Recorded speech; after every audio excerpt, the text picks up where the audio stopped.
Mamadou Sissoko, je suis né à Bamako, au Mali, en 1980. J'ai 3 sœurs et un frère.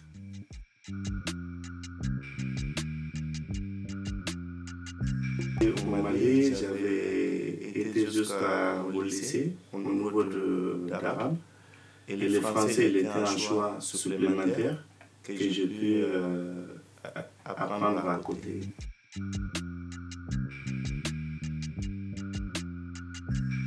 En 2001.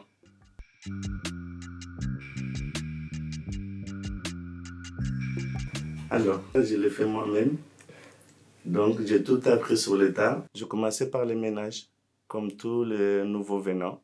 C'est des métiers de soubassement. Et après, on fait la fondation et on construit. J'étais passionné par le commerce. J'ai appris à la vente. Je suis rentré par le biais d'un ami dans la vente. J'étais magasinier. Après, j'ai appris à vendre. Aujourd'hui, je suis responsable vendeur magasin, sans formation.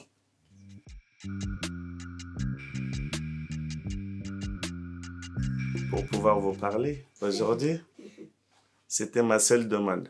Quand je suis arrivé ici, je me rappellerai toujours d'Isabelle qui m'a fait l'inscription, m'a demandé au fait pourquoi vous voulez vous inscrire. J'ai dit j'aimerais bien parler français parce qu'au fait, au Mali, souvent on apprend à lire, à écrire, mais à l'extérieur, on ne parle pas français. En fait, là, le français s'arrête à l'école. Dès qu'on sort, on est au Mali. Donc on parle Bambara, une langue traditionnelle.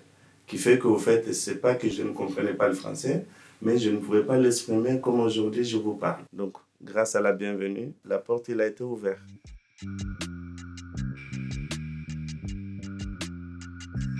La bienvenue, je dirais, m'a apporté tout ce que je suis aujourd'hui. Comme toutes ces personnes qui sont passées dans ma vie bien avant la bienvenue fait partie d'un des piliers de ma vie. Il m'a apporté déjà pouvoir m'exprimer calmement et raisonnablement. Il m'a aidé à me battre un peu contre ma timidité, me donner beaucoup plus de confiance. Donc pour moi, il m'a apporté tout ce que j'ai.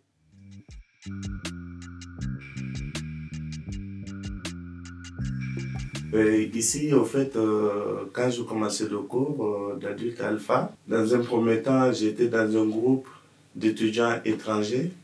Bon, je croyais que j'étais aussi fort, mais je n'étais pas au niveau. Après, on m'a changé de groupe, on m'a mis à un niveau inférieur, où j'ai rencontré pas mal de camarades, où j'ai retenu quelques prénoms, comme Marcelo. J'avais deux bonnes amies aussi colombiennes qui sont retournées au pays, qui nous ont beaucoup marqués. Et au fait, pendant nos cours, déjà, on s'est rencontrés, en tout cas pour moi, qui était très important.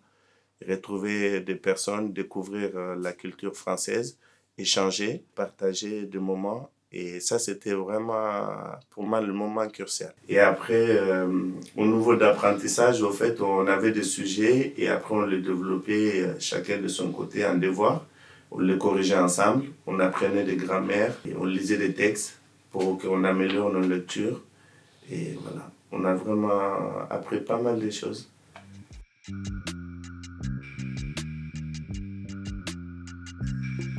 J'en ai pas mal, mais vraiment la plus impressionnante pour moi, c'était vraiment mon premier gâteau d'anniversaire. Alors là, je vous raconte une grande surprise. Mon premier anniversaire, ça a été fêté ici, à 22 ans. Premier gâteau d'anniversaire, première de coupure d'électricité en France. J'étais choqué. On était là, tout d'un coup, pouf, il n'y avait plus d'électricité. Tous mes camarades étaient complices, y compris mes fils, notre animatrice. Et du coup, moi j'étais choqué. Je dis qu'est-ce qu'il y a? Non, il n'y a plus de courant. Mais comment ça se fait qu'il n'y a pas de courant en France? C'est pas possible. Et après, je vois un gâteau qui arrive. J'étais en larmes. C'est quelque chose que je n'oublierai jamais.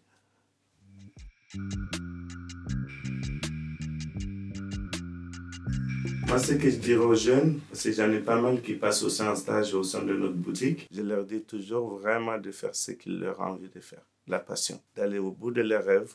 Il y aura toujours quelqu'un qui va mettre une étincelle à leur braise, qui est à nous.